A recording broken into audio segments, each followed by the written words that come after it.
Entonces la literatura me va a decir que tengo unas venas o unos plejos seminales, que se van a encargar no solamente de vesícula seminal, sino también del deferente. ¿Listo? Final de la historia. Porque de ahí para atrás, ¿qué me queda? Como vena. Buscar un tronco como un colector. Y ese tronco como un colector se llama vena ilíaca y todo. Pero el resto de mi historia ya me la sé. ¿Listo? Eso va a ser aplicado para todos los órganos pélvicos. Podemos hablarlo una sola vez hoy, no más. Mujeres. ¿Qué pasa en mujeres? Empiezo en la parte de atrás. Entonces voy a tener retropúbicos, retropubianos, también conocido como de Santorini. No le vayan a poner a la mujer preprostático. Bueno. Entonces voy a tener un plejo que va a ser retropubiano. Avanzo y entonces me dice, sí, mire, si voy buscando esta imagen, aunque aquí ya no tengo la misma penita de aquí, pero la idea es que si estoy en este nivel, porque estoy haciendo lo mismo que en hombres, al ponerme al lado de la vejiga urinaria femenina, no se me olvida que por encima hay alguien que está acompañando esa vejiga urinaria. Por eso me van a hablar de estos plejos. No lo vi. Estos, los plejos que van a ser vesículos uterinos. Pero no solamente es útero, porque miren cómo toda la circulación, eso es un punto aparte, esa era una de las excepciones que les decía, que aunque es homónima en satélite, hay que revisarla en femenino. ¿Por qué? Por lo que estoy viendo aquí en esta imagen, eso lo vamos a ver después, aquí estoy viendo unos paquetes vasculonerviosos que van a ser pudentos. Aquí estoy viendo paquetes vasculonerviosos que van a ser vaginales largos. Aquí estoy viendo paquetes vasculonerviosos que van a ser uterinos y aquí tengo paquetes vasculonerviosos ováricos. Cuando yo empecé a hablar de ramas de la aorta abdominal le dije útero-ovárico. Los libros dicen que es uterino, que es ovárica la arteria. Pero ¿por qué yo decía útero-ovárico? ¿O por qué le digo así? Yo no puedo individualizar la historia a nivel de útero, a nivel de vagina, a nivel de trompas de falopio y a nivel de ovarios. Es una historia vasculonerviosa que es anastomosada. Por eso yo utilizo ese término de unión. ¿Sí me hago entender, cierto? Entonces pensar en plejos vesículo-uterinos aquí me hace pensar en mucho más. Que no solamente es vejiga, que no solamente va a ser útero, sino que también voy a poner canal vaginal. Y seguramente también estará implicado trompas de falopio y también estará implicado ovarios. Pero bueno, en todo ese contexto que empezamos y vamos a terminar después. Un poquito más sencillo la villa, pero más compleja en cuanto a irrigación. Porque de aquí, de ese plejo vesículo uterino, ya simplemente me voy hacia atrás y voy a buscar la misma vía de drenaje que debe ser vena ilíaca interna. Resto de mi historia, igual. Problema con el drenaje venoso, porque es que eso va a ser de aquí para adelante lo mismo. ¿Ninguno, cierto? ¿Sí o no? Señor. Las mujeres arriba pedículo lateral. Sí, claro, es que cuando yo hablo de estas vesículas uterinas tengo que ponerlas al ladito. Es más, cuando estemos allá vamos a hablar de laterovaginales, laterováricas, laterouterinas, haciendo referencia a todo ese paquete que aborda, que abraza una esterectomía. Es un procedimiento de mucho cuidado y de sangrado siempre bastante. Pero bueno, se toman las precauciones indicadas pero son procedimientos correctos. Es como es un procedimiento en estómago.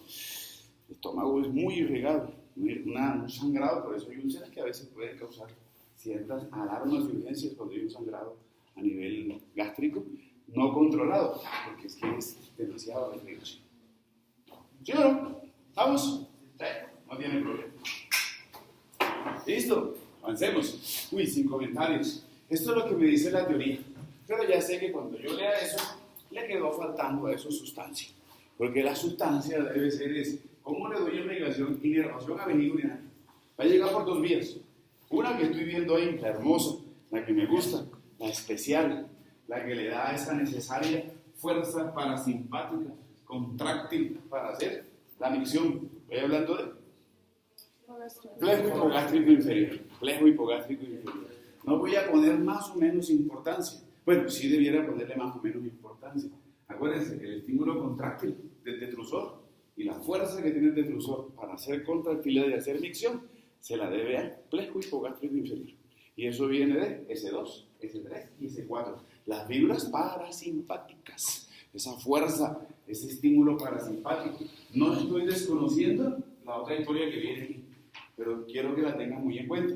Cuando hablo de ese estímulo de S2, S3 y S4, esos esplácnicos sacros, esos erectores de Eckhart, habíamos dicho que era ese contingente parasimpático de más fuerza que necesita el detrusor, o también necesita la ampolla rectal. Lo miraremos allá en las arterias helicinas para la erección, para relaciones sexuales y provocar esos estímulos.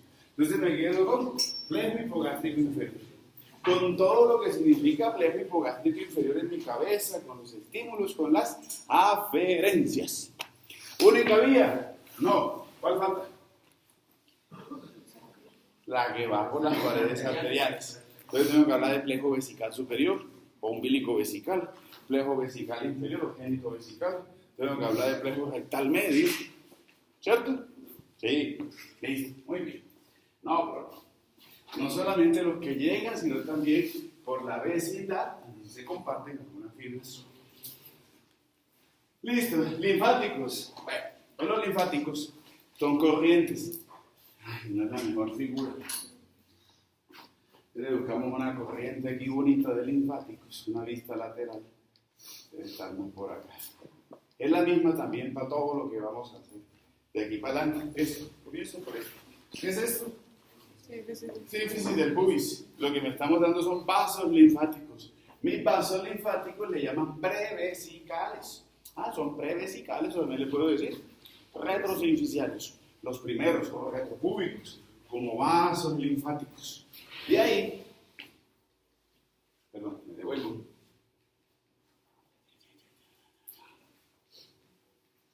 Ahí. De ahí mi corriente se va, desde los prevesicales, desde los retrosinciciales, mi corriente se va hacia los lados. Y hacia los lados va a tomar la vía de los ganglios linfáticos ilíacos externos, ilíacos internos. Si tomo esa vía, el resto de la historia ya la sabe. Presacros, promontorio, y ya haciendo, dependiendo de si soy derecho o izquierdo, me voy por la vía de la historia de los cabos o por la vía de la historia de los aórticos. Ya sabemos determinar todo eso, ¿no? Todo lo que pueda suceder en vejiga urinaria, seguramente de toda esa red linfática que se va a infartar, uno de los ganglios centinelas, porque se va a ser infartado, que pueda dar una sintomatología, que pueda dar una alerta, va a ser el supraclavicular, que puedo palpar. Listo. Muy bien. Bueno. Parece desorden, pero no es, porque es una relación que tenemos ahí. Y una relación es que después de ver vejiga, ahora vamos a entrar a ver vías espermáticas masculinas. Pero hay una relación, como lo estoy viendo ahí, muy directa. Porque estoy viendo, el problema con esta relación que parece desorden, es que nos toca partir esto. Casi nunca hemos partido a nuestro cadáver. Pero esta vez sí nos toca partirlo en la vía espermática masculina. La vía espermática masculina, parte de esa vía espermática, vamos a revisarla ahorita con algo que se llama el conducto deferente. Ahora, el conducto deferente es un conducto que nace a nivel del escroto, o es una continuidad, nace del testículo, y es el encargado de llevar este espermatozoide desde el testículo y que debe llegar o dar una continuidad o una conexión que por último lleve a todo ese contenido hasta la uretra. Nuestra uretra, como estructura anatómica, tiene dos funcionalidades. Nos sirve para la orina, para esa salida de orina para la micción, pero a su vez es la misma vía en la cual salen los espermatozoides. Entonces tenemos esa sola vía. Entonces deberemos entender ese recorrido. ¿Cuál es el problema? Que es tan complejo el deferente que sería imposible revisarlo como una estructura individual. Se puede, pero no se debe, es como el exófago.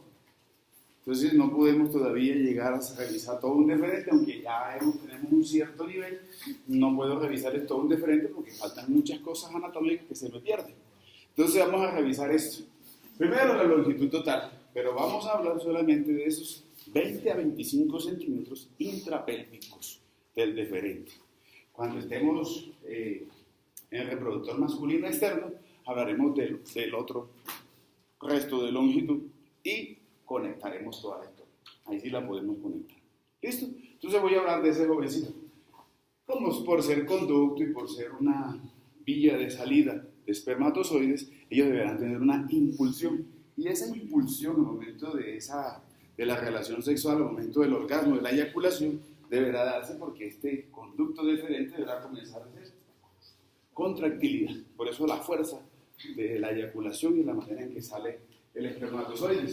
Entonces, si yo leo esto, que lo pongo ahí, no debería ponerlo porque ya eso en esto creo que lo vieron, ya saben esas constituciones y esas capas. Si no, pues están próximos a verlos, pero debo tener entonces una capa muscular. En mis conductos tengo capas musculares para facilitar el drenaje o el avance. No me extraño ese concepto, ¿cierto? Estamos, ¿verdad? Bueno, entonces sí, conducto deferente. Ahí hay unas cosas que no están todavía muy claras, pero vuelvo a referenciar algo que habíamos hablado ayer. ¿Cómo hago yo como conducto deferente si debo estar dentro de la cavidad pélvica? El conducto deferente me dice que es un conducto que pasa por encima y lateral con respecto a la vejiga urinaria y que va a buscar la región posterior de la vejiga urinaria.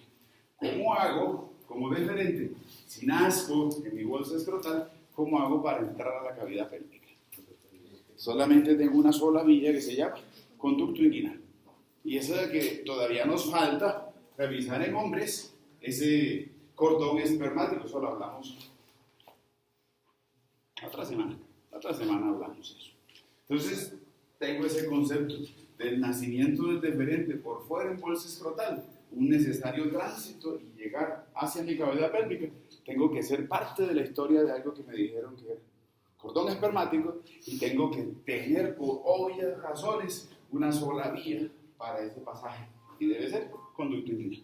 Listo, entonces voy a tomar la historia desde anillo inguinal profundo hacia atrás.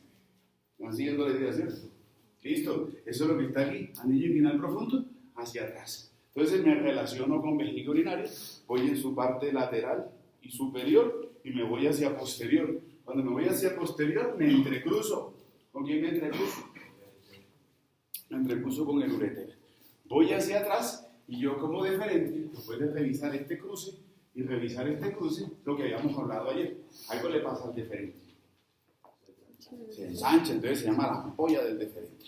Y esa ampolla del deferente, como tal, me busca una desembocadura que ya la vamos a revisar, porque esa desembocadura del deferente y esa dilatación, la literatura me va a mostrar la patología, entonces le muestran esto que se está formando aquí. Es un triángulo, entonces el triángulo interdeferencial. Esa conformación, esa llegada de él.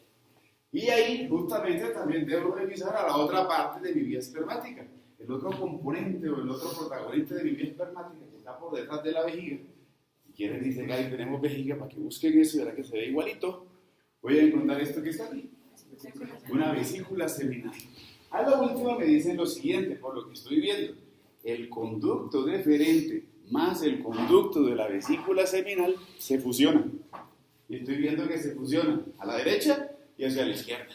Y de la fusión de ellos van a hacer algo que se llama un conducto eyaculador.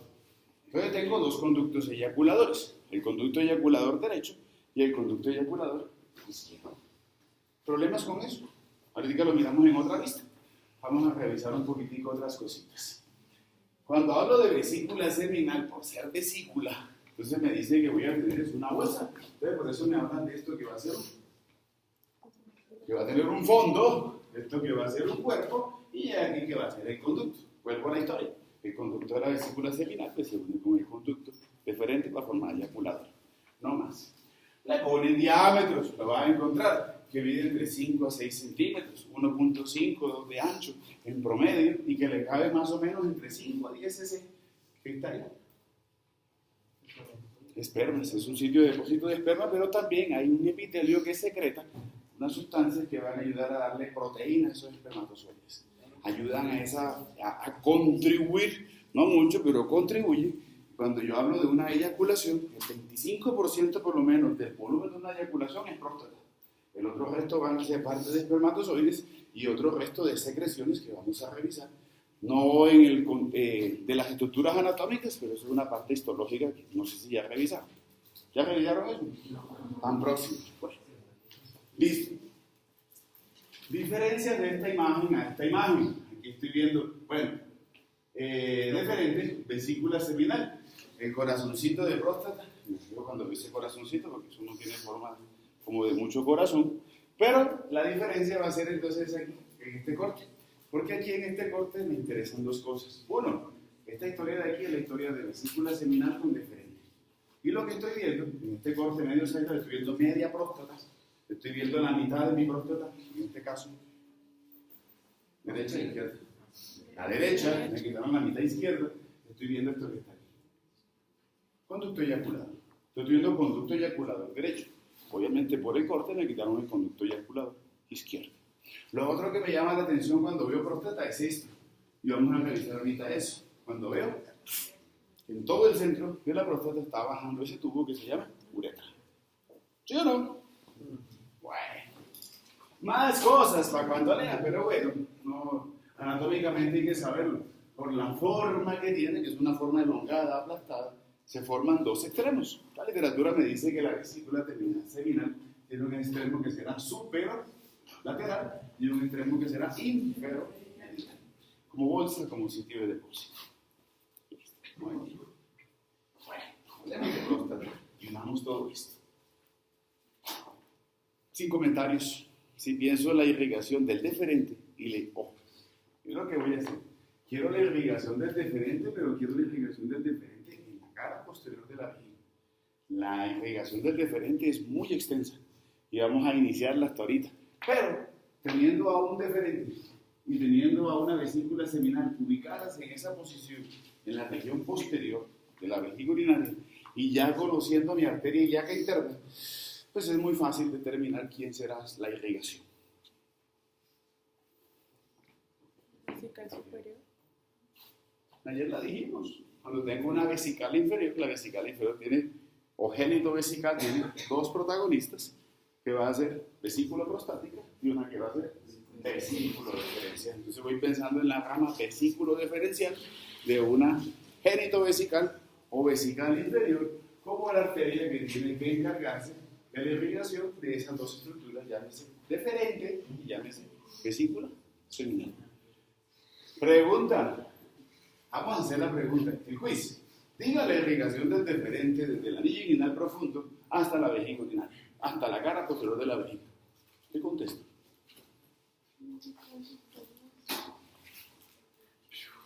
Lógica. No está en los libros. Si lo leyeron, no sé, no conozco todavía el primer libro que lo diga, pero debe ser por lo que ya se supone que el estudiante, cuando ya está revisando vejiga, es porque ya ha hecho un recorrido y ya tiene madurez. ¿Qué le pongo? Aquí atrás le pongo lo que acabamos de decir. ¿Y qué le hago a ese conducto deferente desde la región posterior hasta la anillo inguinal profundo? Su irrigación.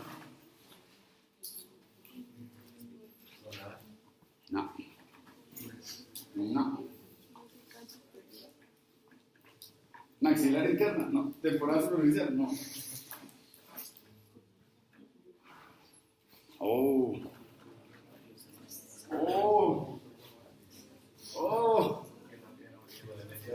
Va a los lados de la vejiga urinaria. Va en la porción superior y lateral de la vejiga. Va cerca a la vejiga. Las mismas ramas que le dan irrigación a la vejiga urinaria van a encargarse de la irrigación del deferente en su recorrido. Entonces voy a ponerle vesicales superiores y vesicales inferiores. Las mismas arterias de la vejiga colaborarán en la irrigación del deferente y de la historia también de lo que es vesícula seminal y deferente.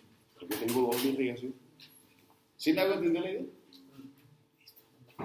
Drenaje venoso, como iniciamos, el drenaje venoso seguramente deberá estar dado aquí. Me lo plantearon.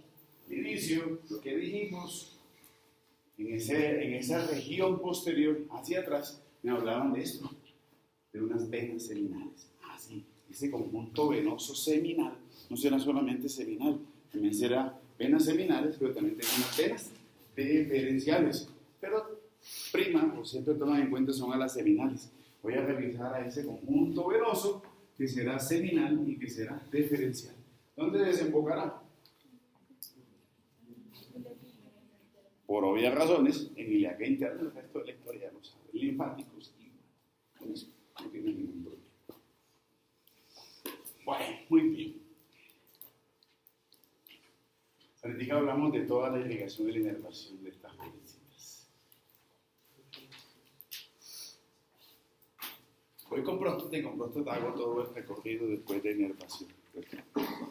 Bueno, tema duro para nosotros los hombres, la próstata, por todo lo que implica el acceso a ella, aunque es uno de los grandes problemas masculinos. Después de los 40 años, ya va marcando 45, 40, 45 años, ya va marcando una serie de posibles problemas que pueden haber a nivel de esta glándula. Los órganos blancos de tumores y de cánceres a nivel femenino va a ser o cáncer de cuello uterino o va a ser cáncer mamario, y en nosotros es cáncer de próstata o cáncer de testículo. Van a ser de pronto los más predilectos en cuanto al ataque de las glándulas. En esta figura pues, se puede percibir y se puede porque el problema masculino, más por no sé cómo tomarlo, será hombre, son pendejadas, son bobadas. El hecho de tener que ingresar, y pues en esta figura demuestra cuál es la vía más fácil de ingreso para poder hacer una palpación de esta próstata, y va a ser a través del conducto anal. ¿Cierto? Problemas con próstata. Primero, la ubico. Me dice que es una glándula aproximadamente de 20 a 25 gramos. Tiene 4 por 3 por 2 centímetros aproximadamente en sus diámetros, en sus alturas y diámetros transversales y antero-posterior. Le quiero buscar una ubicación a ella. Entonces, si le busco una ubicación, y la ubicación y las relaciones también tienen mucho, y están muy relacionadas también con sus medios de fijación. ¿Dónde ubico mi próstata? Por debajo de la vesícula urinaria, por detrás de la sífilis del pubis, por delante del recto y por encima de.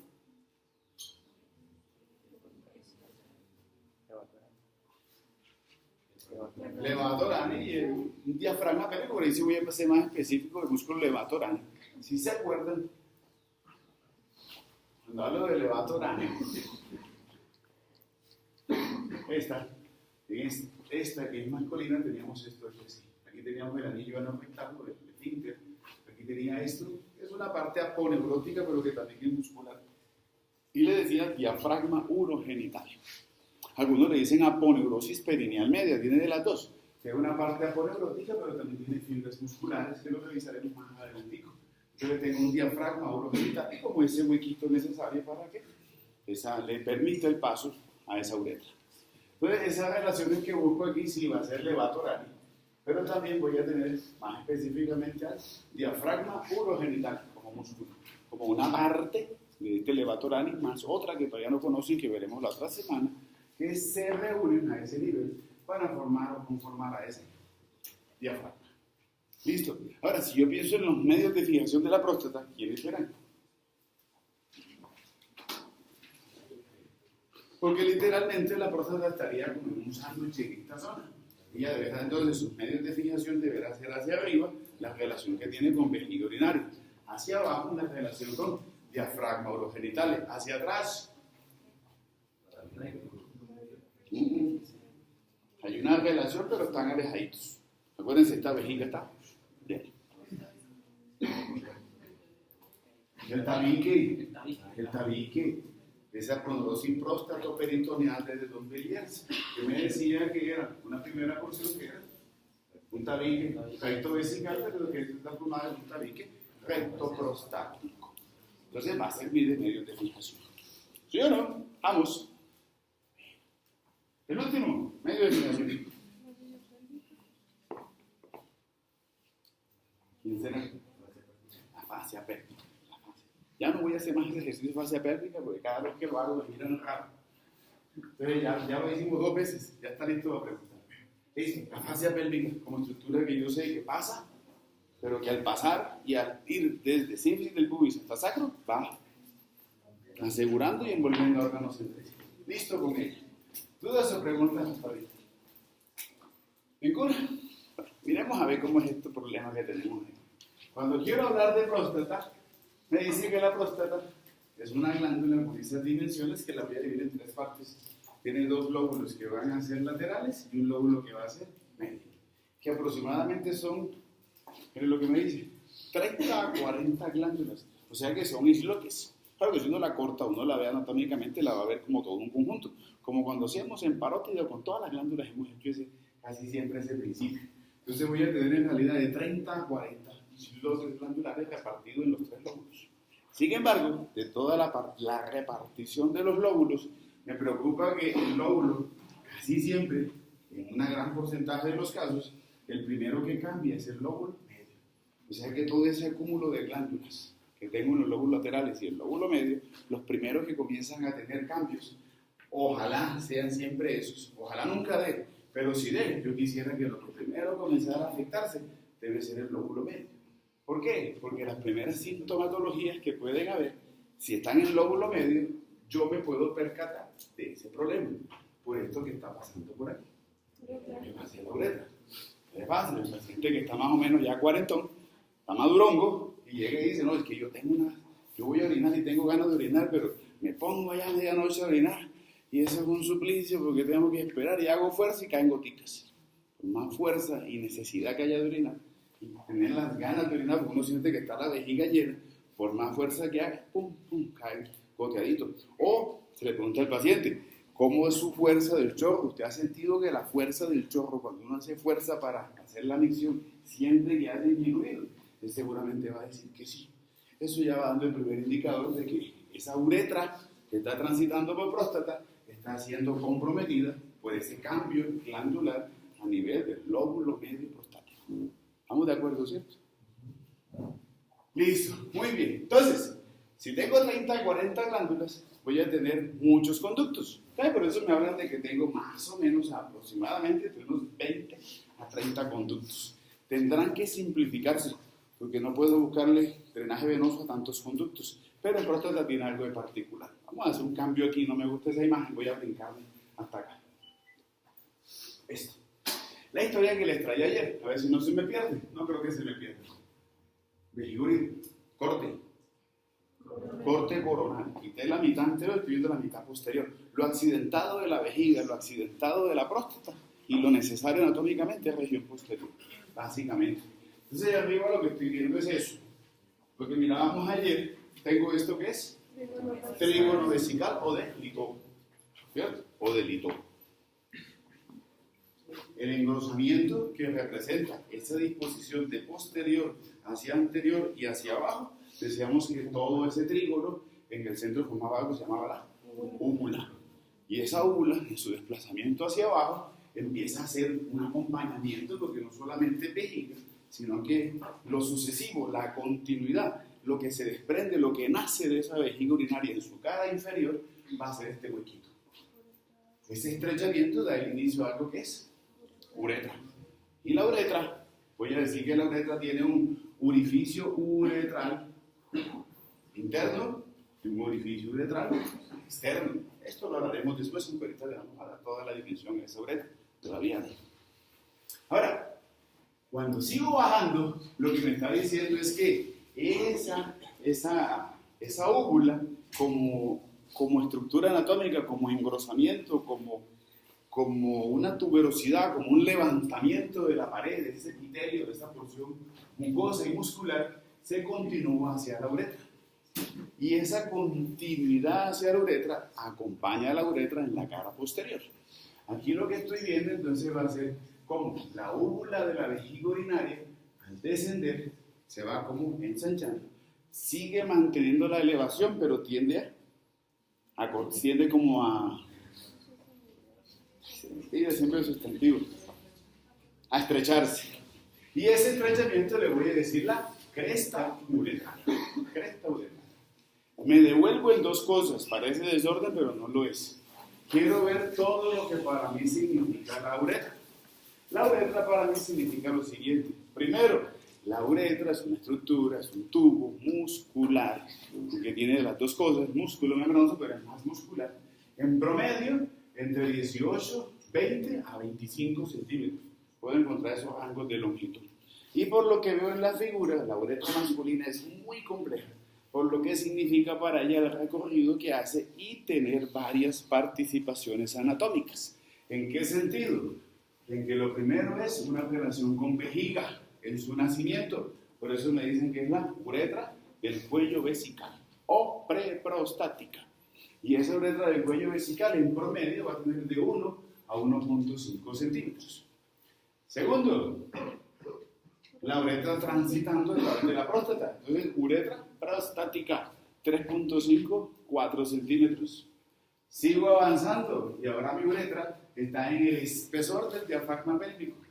Ese espesor del diafragma pélvico es de 1 a 1.5 centímetros. Entonces le digo uretra membranosa. Y después veo como la uretra.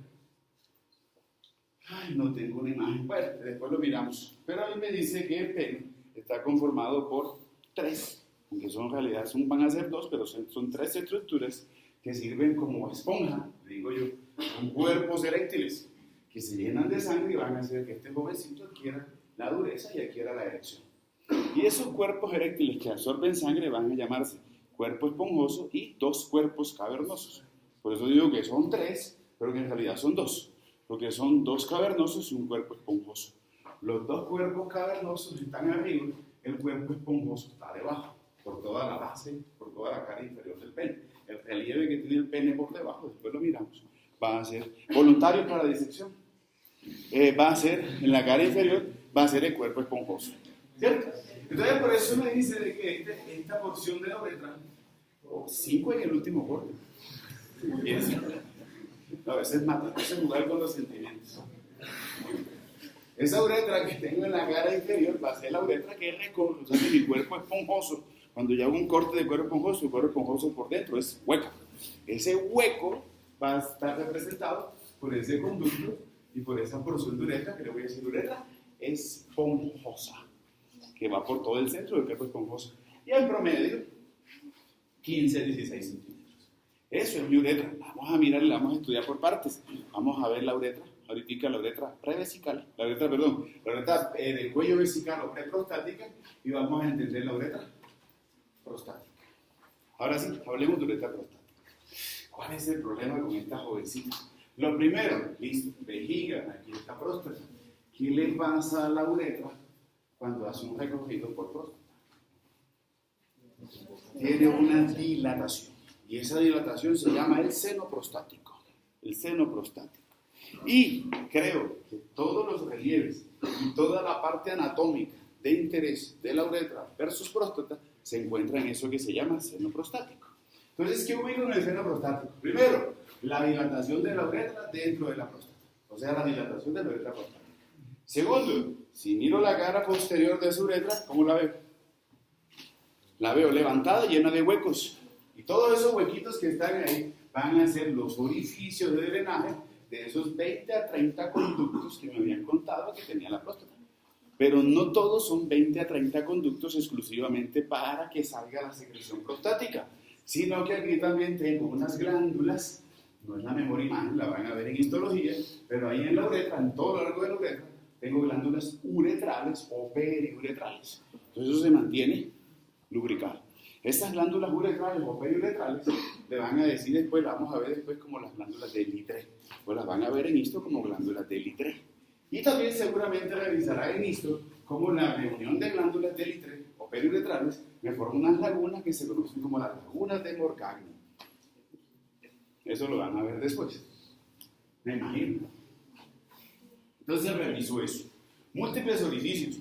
Todos esos orificios que están en el seno prostático, acuérdense, no solamente es orificios para los 20 a 30 conductos de la glándula de la próstata, sino que también tengo orificios de salida para glándulas periuretrales, uretrales o de Litre. Entonces quiero que esta uretra, toda la uretra, esta imagen debe estar a todo lo largo de la uretra. Pero estamos concentrados en la prostática. Debe haber una lubricación. ¿Listo?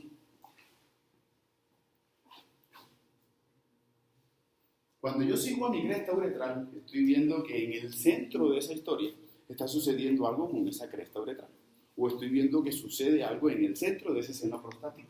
Bueno, centro, en ese tercio inferior del seno prostático, es que sufre un ensanchamiento y un levantamiento. Por favor, eso que veo aquí, sí, ahí se ve que está ensanchado y que está levantado. Y aquí también veo que hace una prominencia. Esa prominencia le voy a decir el colículo seminal. O también le digo el verum montano o colículo seminal. ¿Qué me llama la atención del verum montano o colículo seminal? Que tiene 3 huecos. Un hueco en el centro y 2 huecos abajo. Los 2 huecos que están abajo van a ser los orificios de salida de esto que está aquí. De los 2 conductos eyaculadores. Alguna vez hicimos la disección. Tengo una próstata, pero no se la voy a mostrar, quiero que la haga. Es bonita, igual, se va a ver igual, háganla. Es muy bonita esa distinción. Entonces voy a tener en ese verum montanum o colículo seminal 3 huequitos, 2 abajo que representan la salida de los dos, o la terminación de los 2 conductos eyaculadores, y en el centro me plantean un orificio que se llama el utrículo prostático. El utrículo prostático representa el conducto principal de drenaje de las secreciones de la próstata. ¿Sí o no? ¿Vamos? No problema. ¿Para qué sirve eso? Bueno, ahora sí revolvemos cosas. Revolvamos esto. Miren esta imagen tan fea, pero a la vez tan implícita de la Target. ¿Qué me dice la Target? En la uretra tengo esfínteres. Y entonces debo revisar musculatura de la uretra. Y la musculatura de la uretra, así como hicimos en el ano, deberá haber una musculatura que debe ser voluntaria y una musculatura que es involuntaria. Musculatura involuntaria. La uretra, en su inicio, a nivel del cuello vesical, es esa disposición de fibras del detrusor que se organizan para dar inicio a esa uretra y formar ese primer punto que es orificio uretral interno. Se organiza de tal manera que me forma un esfínter. Entonces voy a hablar de un esfínter que se encuentra a nivel del inicio o nacimiento de la uretra. Ese esfínter me dice que es un esfínter liso. Ah, sí, es de músculo liso. Así tal cual como está. Primer esfínter de la uretra en su inicio. ¿Voluntario o involuntario? Involuntario. Involuntario. Ah, entonces este esfínter debe seguramente... Bueno, dígale, buscamos funcionalidad. ¿Qué pasa con el resto de mi uretra? En todas las... obviamente, por ser uretra, deberá tener unas paredes musculares. Esa musculatura que acompaña a la uretra es una musculatura que es voluntaria. ¿Y cuál será el tercer protagonista muscular para esto de la continencia o no urinaria? Diafragma urogenital, levator. Entonces, tienen ganas de orinar, pero no es el momento. ¿Qué hacen? Lo mismo que con la defecación, aprieten. Ese apretamiento que hacemos es voluntario por contraer levator ani, pero estoy contrayendo es diafragma urogenital, pero también estoy ejerciendo, lo vamos a ver después. La uretra tiene inervación por pudendo interno. Vamos a mirar después. Yo sé que donde esté el pudendo tengo algo de sensitivo, muy sensitivo, pero también tengo estímulo que puedo dominar, motor voluntario. ¿Sí o no? Eso ya lo conocemos desde ano. Ah, bueno. Entonces voy a tener esa contractilidad de diafragma pélvico, esa contractilidad de diafragma urogenitales y una contractilidad también que viene de la musculatura que va por la uretra. Listo. Pero se sobrepasó tanto ya la necesidad de orinar que ya por más que yo quiera hacer fuerza, va a sobrepasarse el estímulo voluntario y predomina el involuntario. ¿Quién actúa? El estímulo deberá ser un estímulo que haga relajación del esfínter de la uretra en su inicio, de ese esfínter a nivel del cuello vesical. Y ese mismo estímulo deberá ser una contractilidad del músculo detrusor. Si no corre, se orina. ¿Cierto? ¿Sí les ha pasado, no? Ah, no. ¿Me hago entender? Listo, eso es en la vida normal. Pero quisiera ver a ver qué funcionalidad hay aquí de esos esfínteres al momento de una relación sexual. ¿Por qué? Porque acuérdense de algo. La misma vía en la cual yo hago micción también es la misma vía en la cual salen espermatozoides. Entonces, al momento de una relación sexual, al momento de esa excitación y al momento de la erección, los caballeros lo sabrán. Con una erección firme, si tratan de orinar, no se puede. Si es firme, no que si está ahí medio flácido, 3/4, no. Así 3/4 no sirve. O está bien o está mal. Sí, sí me hago entender, ¿cierto? Ahora, ¿por qué se da eso? Cuando el verum montanum o folículo seminal es un tejido eréctil. Y esa erectilidad o esa propiedad que tiene de eréctil, pienso que él se va a aumentar de tamaño. Y si el verum montanum se aumenta de tamaño, ¿hacia dónde va? ¿Hacia los lados o se va hacia adelante? Hacia adelante. Entonces voy a pensar en que ese estímulo necesario eréctil y esa protección, ¿dónde están los conductos eyaculadores? No están por encima del verum montano. ¿Está dónde? Por debajo. Porque si el verum montano se aumenta de tamaño y al irse hacia adelante, cierra a esa uretra. ¿Para qué? A dos cosas. Para que el espermatozoide baje, que el espermatozoide no se vaya a ir perdido y ya hace un chapuzón de orina allá en la piscina que tengo arriba de vejiga urinaria. Entonces, eso lo hago. Y la otra estructura que me permite eso va a ser un cierre de ese esfínter liso, de ese esfínter del cuello vesical. Eso sucede al momento de una relación sexual. Necesito que esa parte eréctil se proteja para evitar que los espermatozoides pues, sucumban allá, se echen ese chapuzón. Entonces, cierro esfínter a nivel prevesical y hago elevación, hago prominencia del verum montano para cerrar uretra y decirle a esos espermatozoides que vienen por conductos eyaculadores que bajen por uretra. ¿Cuál es mi problema? Pues que eso que está ahí tiene un pH ácido. Entonces necesito estructuras o algo anatómico, como es la misma vía.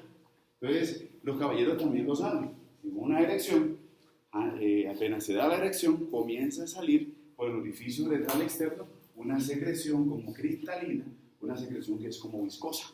Esa secreción que se da durante la erección es precisamente preparando, alcalinizando y lubricando a esa uretra porque van a salir los espermatozoides. Quiero facilitarles la salida, pero también no quiero que en medio del pH ácido se mueran. Entonces necesito estructuras. ¿Cuáles? Las primeras que ya tenemos. Unas van a ser las glándulas periuretrales, que no solamente se encargan de esa lubricación constante, sino que en ese momento aumentan más la secreción y contribuyen a esa lubricación. Pero quien se debe encargar, a ellas lubrican las periuretrales, pero quien se debe encargar verdaderamente de hacer la alcalinización de esa uretra son esas glandulitas que se encuentran ahí. Cuando yo miro el diafragma o los genitales, si lo están mirando, van a ver que hay como una alberjita allá adentro, una bolita. Esa bolita se llama las glándulas bulboretrales o de Mary Cooper. Ahí está, glándulas bulboretrales o Mary Cooper. La literatura me dice, se encuentran en el espesor del diafragma pélvico. Sí, están dentro del diafragma pélvico. Y van a hacer, obviamente, entonces como hago contractilidad, porque esta musculatura al momento de la erección se contrae, al hacer la contractilidad y el estímulo nervioso favorece, le da la información para que produzca, y el diafragma urogenital literalmente la comprime para que ella abierta su secreción dentro de la uretra. Y empieza ese proceso de alcalinización. ¿Dónde desembocan? Ahí estoy viendo. Por debajo del diafragma urogenital, ya en esa uretra esponjosa, al inicio de la uretra esponjosa, voy a encontrar los orificios de salida de esas dos glándulas bulboretrales o de Mary Cooper. ¿Me hago entender? ¿Entendí? ¿Sí? ¿Comprendido? ¿Dudas o preguntas? No hay práctica sobre eso. Era un chiste. No me río. Ay, me desprecian mis chistes. Señor. Mary Cooper. Mary Cooper es principalmente, si me ponen a escoger, yo cojo Mary Cooper. Ahora, las uretrales, periuretrales o delitre, acuérdense lo que yo le dije, ellas las necesito siempre. Necesito que siempre tengan lubricación. Y siempre van a mantener humedecida la uretra y lubricada para facilitar la micción. Al momento de la relación sexual, obviamente aumenta la secreción de ellas, aumenta la lubricación, pero ellas no van a ser las responsables verdaderas de la alcalinización.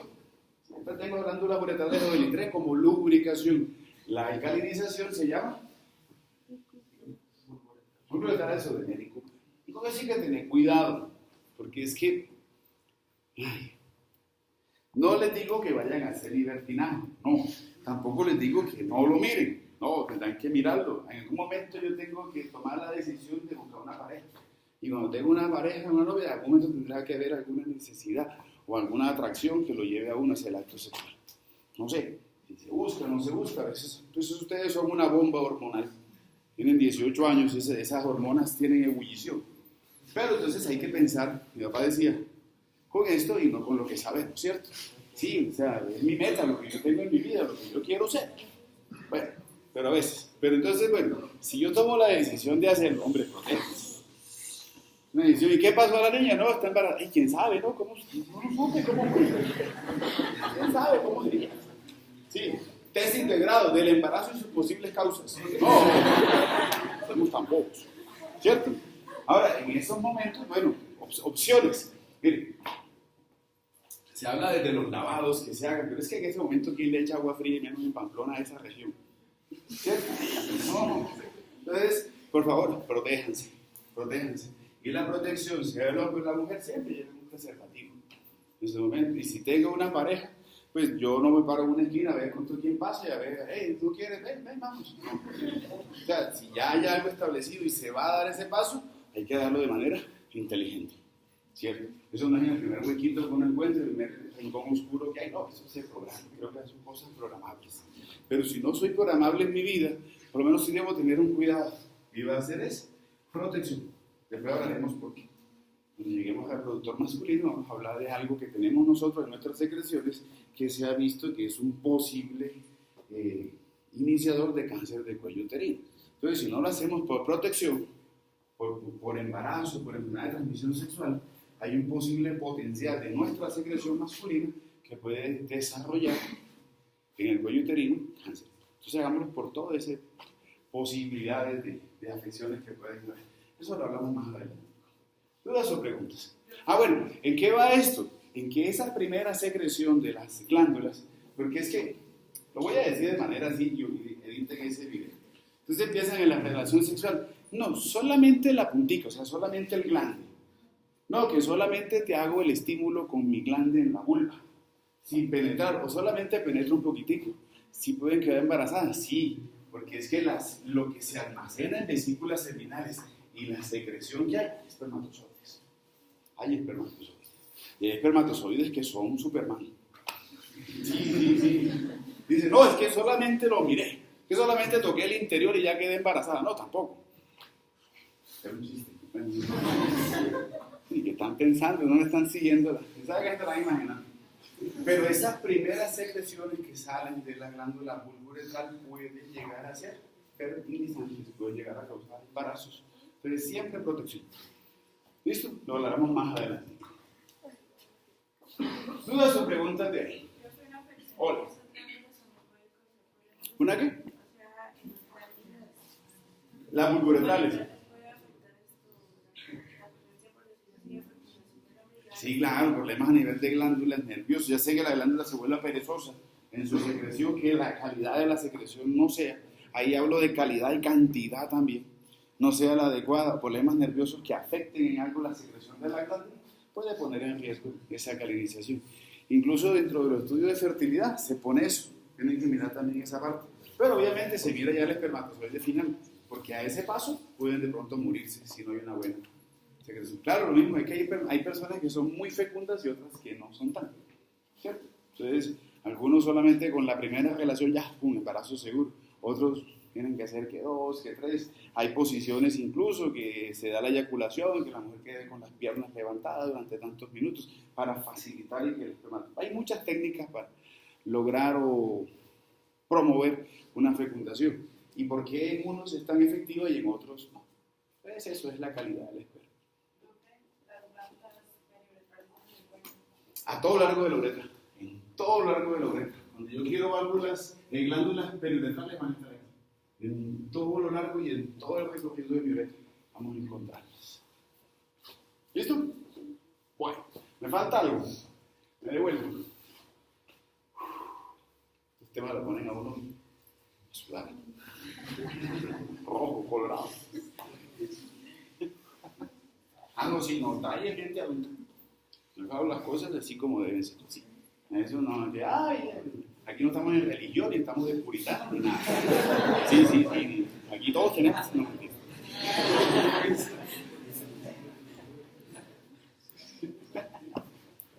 bueno, empiezo con irrigación. Empecemos por próstata. Bueno, pienso en irrigación de próstata, pero también tengo todos los protagonistas para la irrigación de próstata. Lo que pasa es que la próstata no tendrá una irrigación única y exclusiva, sino que tiene varias vías de irrigación. La primera que se me viene a la cabeza. congénito vesical o vesical inferior, vuelvo a la misma historia. Me dijeron que era vesículo deferencial. No, ya las cogí. Esas eran para la vesícula seminal y para el deferente. Me quedo con la otra historia de vesículo prostática. O sea, las ramas de la vesical inferior que van para vejiga urinaria y las que van para próstata. Entonces serán uno de los protagonistas de irrigación de próstata. ¿Cuál es la otra vía o cuáles son las otras arterias que van a dar o que contribuyen en la irrigación de próstata? Pienso en la vecindad. Y en esa vecindad que tengo en vejiga urinaria con recto. Entonces la literatura me plantea las rectales medias, que nacen de la ilíaca interna, que van con destino al recto. Sin embargo, hay unas ramas de esta rectal media que se proyectan y abordan a la próstata y contribuyen en la irrigación. El problema sería la rectal media como arteria sola, sí contribuye, pero la rectal media no es independiente en la historia de irrigación del recto. Acuérdense que las rectales o hemorroidales superiores, las medias y las inferiores, anastomosan. Entonces la sangre que lleva, cuando yo pienso en una rectal media, aunque son las ramas que se desprenden de la rectal media y van hacia la próstata, esa sangre no es solamente de la rectal media. Tengo todas también, sobre todo las rectales superiores. Porque esas dos, las inferiores no tanto. ¿Listo? ¿Sí me hago entender? Pero son rectales medias. ¿Listo? Eso es lo que quiero decir de irrigación. La literatura plantea dos cosas. ¿Cómo llegan? Y este tema de irrigación de la próstata también es para entender testículo. Generalmente la llegada de estas arterias a la glándula va a ser de dos maneras. Eso, Nete me lo pinta aquí, pero es que no había otra imagen, por eso la puse. Aquí me muestras una próstata que está agrandada, una próstata patológica. Pero no la tengo ahí por eso, sino por la manera en que las arterias llegan. Porque las arterias van a llegar de dos maneras. Unas que llegan a la periferia y unas que llegan hacia el parénquima. Por eso la literatura me dice que voy a tener arterias de dos órdenes. No me interesa si es primero o segundo orden. Lo que sí me interesa es que unas van a ser... o sea que unas se quedan en la periferia y otras se van hacia adentro. Unas intraglandulares que van hasta lo profundo de este parénquima glandular, hasta el fondo de la glándula. Y otras que se van a quedar en la periferia. Las de primer orden, que son intracapsulares, se quedan en la periferia, y las de segundo orden, que van a ser intraglandulares, penetran.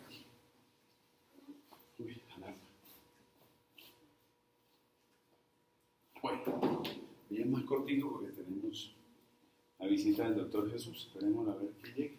Voy pasando lista, ¿dónde está la lista? Y voy hablando. Listo, esa primera parte. Segundo, drenaje venoso. Ay, me quedo sin nada. Lo que me habían planteado como estos plexos que eran vesículo prostáticos o lateroprostáticos van a ser los plexos que me llevan a ese drenaje venoso hacia unas venas que van de las venas vesículo prostáticas, verán hacia una vena vesical inferior que irán después hacia una ilíaca interna. Listo, toda esa sangre llega hacia la ilíaca interna. Y si soy contribuyente por rectal media, hay un problema con eso, porque es que cuando meto la historia de una rectal media y dependiendo de qué tanta sea la contribución de rectal media, si soy vena rectal media, me voy a ir hacia una historia que me llevará hacia una ilíaca interna, pero anastomosis por tocaba, puede haber. La irrigación del recto y el drenaje venoso del recto con todas las venas que se entrelazaban me hacían anastomosis por tocaba. Pudiera, no digo que se dé, pudiera darse algún tipo de alteración a nivel de las venas y de los plejos por alteraciones por tocaba. ¿Por qué digo pudiera? Porque depende de qué tanto es el contingente de número de arterias y las subsecuentes venas que contribuyen a la irrigación de la próstata, que vienen de la rectal media, y dependiendo de ese número, así va a ser la posible protagonismo en esa historia de anastomosis por tocado y que todo lo que pudiera afectar a la porta afecta a todas las anastomosis. Ténganlo en cuenta como posibles diagnósticos con base anatómica. ¿Sí me hago entender, cierto? Sí. Inervación de próstata.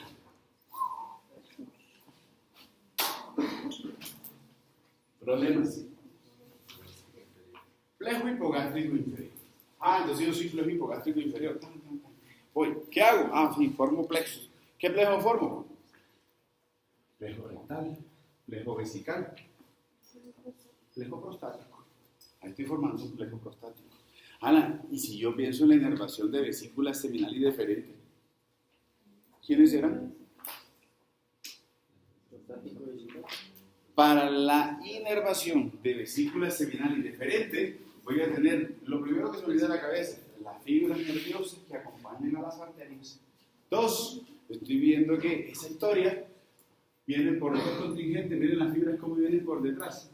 Parte del plejo hipogástrico inferior también contribuye en la irrigación, en la inervación de vesícula seminal y conducto deferente. Y esas fibras que se proyectan hacia la próstata van a abordar la próstata. Tengo un plejo prostático como protagonista, como plejo que nace del plejo hipogástrico inferior, con todo lo que tienen. Estamos. Problemas entonces con esta bendita próstata. Procedimientos que se hagan ahí. Ayer les había contado un grupito que estábamos ayer en práctica. Este plejo prostático aborda la glándula por su cara posterior, por su cara lateral. Sin embargo, parte del plejo prostático se dice que se comunica.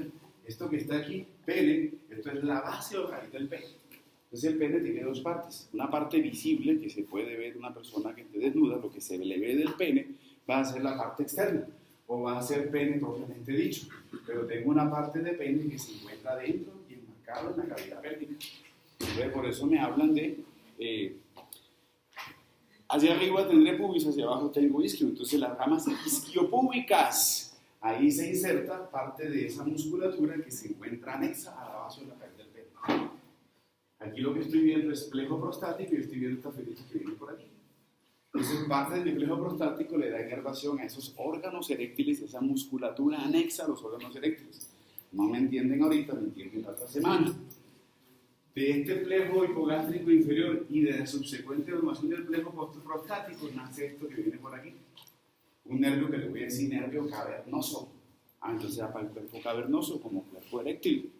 Y adicionalmente, esto que viene por aquí que va a ser pudendo interno nervio, ramas rectales o hemorroidales inferiores, perineales superficiales, las perineales profundas.